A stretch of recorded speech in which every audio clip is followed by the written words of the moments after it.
Alors, je ne vais évidemment pas concurrencer la qualité des photos que nous avons vues tout à l'heure. Les miennes ne sont pas du tout artistiques. Elles vont simplement éclairer ce que je vais tenter de développer sur... Il faut que je m'approche du micro peut-être, comme ça.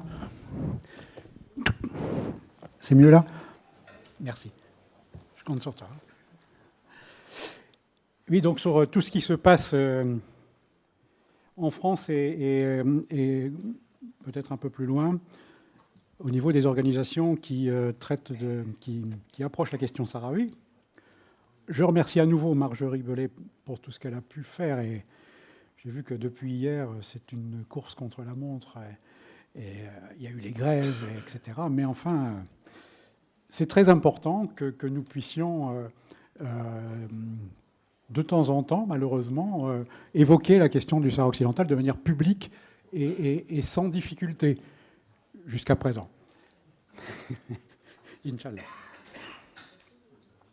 Donc, évoquer les actions de la diaspora sahraoui, je disais, c'est pas encore suffisant pour influencer les dirigeants économiques et politiques français, même si on peut constater que la diaspora sahraoui est de plus en plus nombreuse. La solidarité a besoin de se développer. Les associations ont besoin d'aide, et malheureusement, on constate que les lignes budgétaires de l'aide internationale sont touchées par la diminution imposée par l'État. Nous ne sommes pas les seuls. Et donc, sans être exhaustif, je vais d'abord commencer à évoquer nos voisins. Vous avez remarqué cette première diapo qui était campement de Smara, ici. Vous voyez donc ces deux petites filles qui tiennent le drapeau sahraoui sur une dune. Le drapeau sahraoui est omniprésent dans toutes les expressions sahraouis dans les camps, mais également dans les diasporas. C'est ainsi que, par exemple, le comité belge de soutien au peuple sahraoui, il y avait jusqu'à hier encore quelques revues qu'ils ont fabriquées sur la table dans le fond. Ils organisaient samedi dernier un concert dont les bénéfices serviront au financement d'instruments de musique qui iront ensuite dans les campements.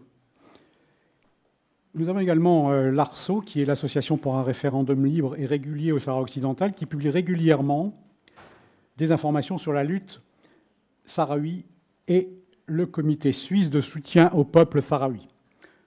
Et puis voilà, photo de Régine Villemont, que tout le monde connaît, j'imagine. Et elle fait partie des personnes qui ont participé à l'ECOCO, la conférence européenne de soutien et de solidarité avec le peuple sahraoui, qui est également une action très importante annuelle pour le peuple sahraoui. Alors, je vais en venir à celles qui sont plus spécifiquement en France. Et l'association culturelle franco-sahraoui et l'association de la communauté sahraoui en France, la CSF, qui vont organiser d'ailleurs dimanche 16 juin, notez sur vos agendas s'il vous plaît, à Épône, le 16 juin, une journée culturelle. Et il y a également l'association des Sahraouis en France, l'association des réfugiés Sahraouis en France, Carasso, responsable qui est au premier rang. Il est d'ailleurs en photo ici, parce que tu fais office de traducteur aussi. L'association culturelle de Bressuire, la section française de la Frappes-Adessa, l'association des femmes sahraouis en France, qui organise le 24 mars à Rosny-sur-Seine. Vous voyez, en même temps, je fais la publicité pour toutes les actions que toutes ces associations font et qu'il faut soutenir. 24 mars à Rosny-sur-Seine, un événement culturel et festif avec une exposition, la projection d'un film sur les femmes sahraouis et de la musique sahraoui. Et puis enfin, l'association des Sahraouis de Bordeaux, puisque s'il y a des Sahraouis dans un endroit, en général, il y a assez rapidement la formation d'une association. En France, on peut considérer qu'il y a... Peut-être quand même que je suive mon petit truc, là. Voilà. Il y a donc celle qui se concentre sur l'action politique de soutien à la lutte pour l'autodétermination et le respect des droits de l'homme les plus nombreuses, celles qui, en plus, sont des actions culturelles et humanitaires en direction des 173 000 réfugiés des 6 campements à proximité de Tindouf. Sur cette diapo, vous voyez que des élus ont participé à l'initiative du député Lecoq à l'Assemblée nationale, qui a rassemblé des élus du monde entier avec une résolution. C'était en juin 2018. Et alors, je ne savais pas que Claude Mangin était là, participé, et je devais dire quand même tout le combat, Claude, que tu as mené avec l'année dernière, avec ta grève de la faim. Excuse-moi, je suis un peu ému parce que je ne m'attendais pas à te voir en face de moi à ce moment-là. Mais c'est vrai qu'il faut que, mesdames, messieurs, vous sachiez qu'elle a mené ce combat parce qu'elle a été empêchée de voir son mari, Asma Asfari, qui est parti des prisonniers de Gdeim Izik. Et donc, pour pouvoir assister, pour pouvoir visiter son mari, elle a dû mener cette grève d'1 mois, Claude, qui est quelque chose, vous imaginez bien, de très lourd. Donc, je voulais que tout le monde le sache. Voilà, et oui, exactement. Bravo. Et il y a également dans la salle, d'ailleurs, une représentante d'Enfants réfugiés du monde. Alors, Enfants réfugiés du monde, c'est une association qui a fondé l'école de sages-femmes et d'infirmières et qui continue à faire la formation, s'il n'y a pas eu que la fondation de l'école, régulièrement. Donc, les membres de ERM se rendent dans les camps pour continuer à former des infirmières et des sages-femmes. Enfants Partage Sourire, c'est une association qui accueille des enfants à Annonay. Casia fait de l'enseignement du français pour adultes et enfants à Smara. Et puis, bien entendu, le comité de jumelage de Gonfreville-Lorcher, qui, depuis 1993, ça c'est Casia qui fait... là, il y a le diapo actuellement là. Je disais le comité de jumelage de Gonfreville-Lorcher qui, depuis 1993, dans la daïra de Jeffria, l'ARAS, nombreux membres de l'ARAS ici, dans cette salle, qui travaillent sur la formation. Jacqueline revient des campements, justement, sur la formation des futurs professeurs de français. Et puis, bien entendu, on en parlait avec Claude tout de suite, le parrainage des prisonniers politiques. Il y a également un camion-citerne pour les Sahraouis, qui a un partenariat avec la daïra de La Guerra.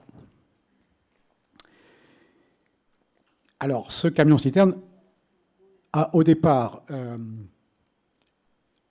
trouvé des financements pour livrer un camion-citerne pour le problème de l'eau, qui est un problème, on l'a entendu effectivement tout à l'heure, un problème très important. Depuis, ils réussissent à mobiliser des financements pour acheter des citernes, comme vous le voyez, qui sont attribuées aux familles dans la daïra de La Guerra.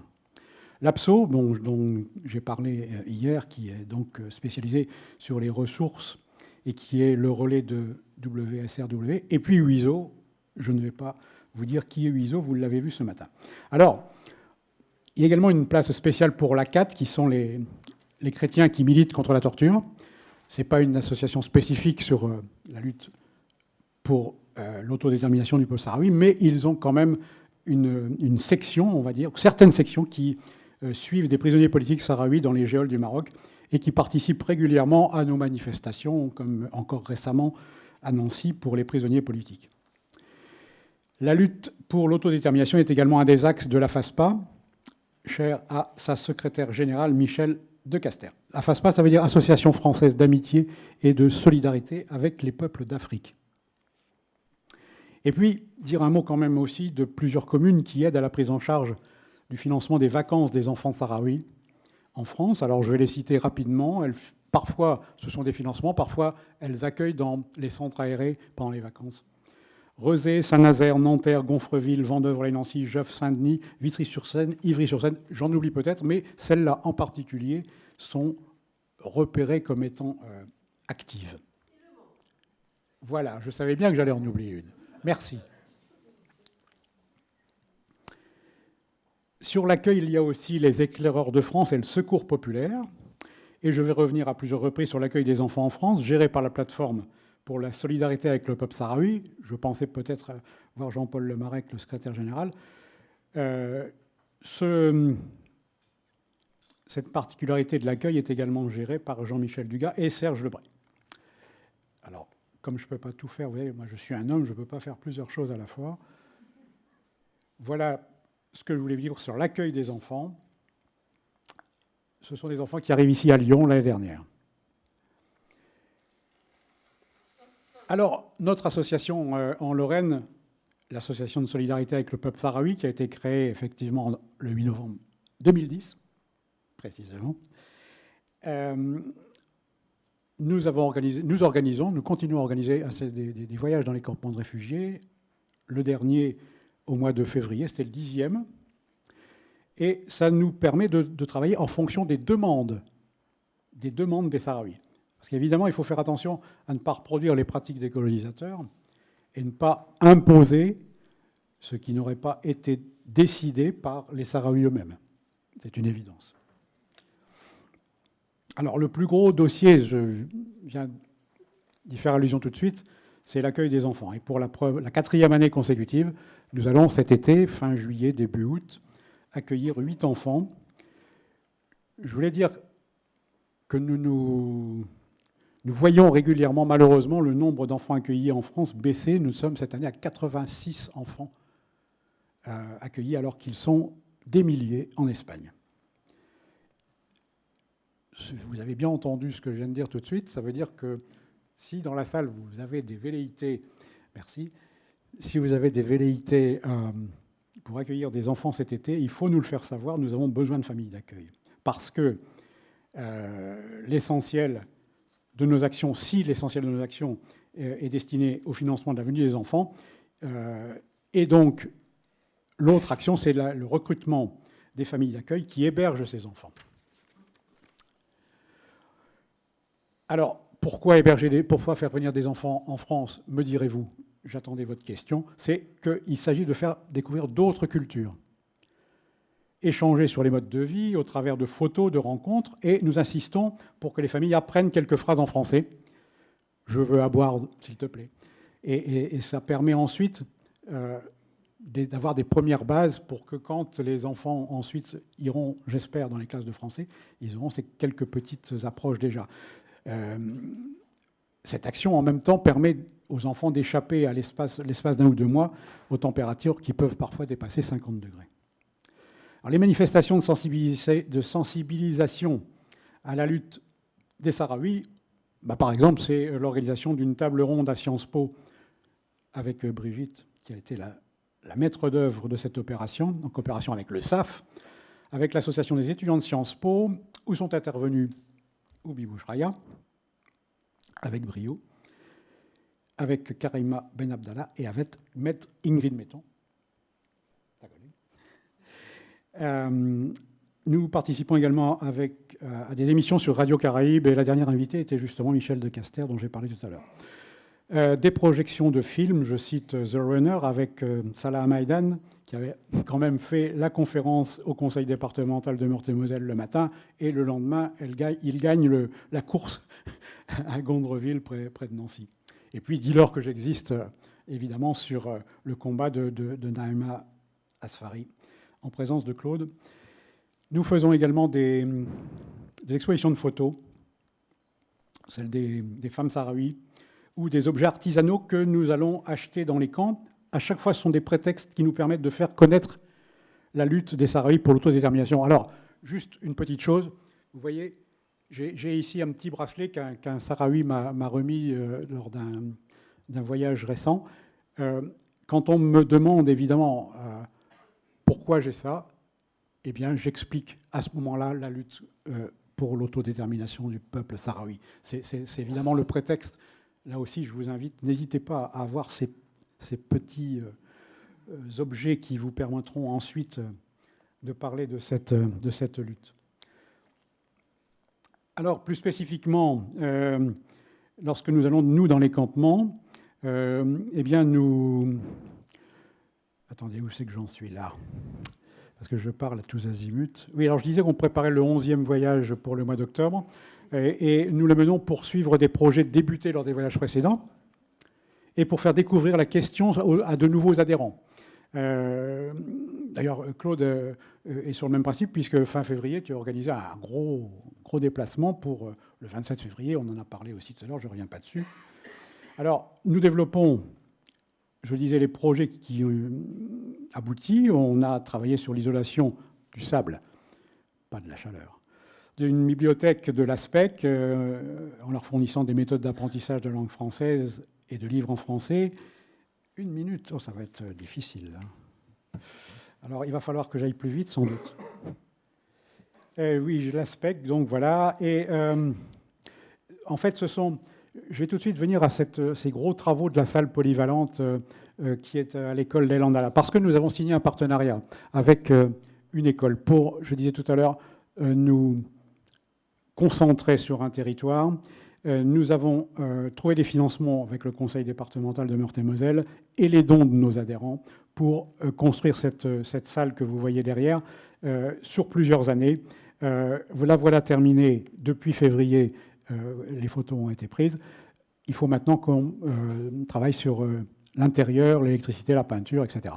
Ce sont des actions compliquées qu'il faut mener pour avoir ces fonds, je l'ai dit en introduction. Et cette dame que vous avez ici devant vous, c'est la maire de la daïra du 27 février. Mbarka, c'est une femme qui est une résistante, c'est une femme d'une grande qualité, très, très droite, et nous avons signé ce partenariat avec elle, et nous savons où nous allons avec elle. Nous allons donc, je disais fin octobre,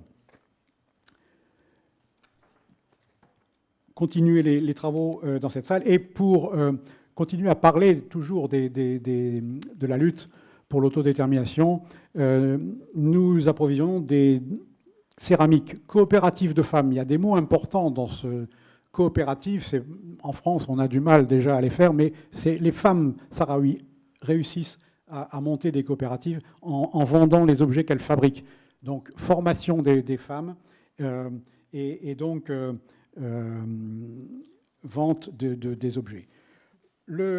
Ça, c'est le thé, c'est inévitable quand on va au Sahara.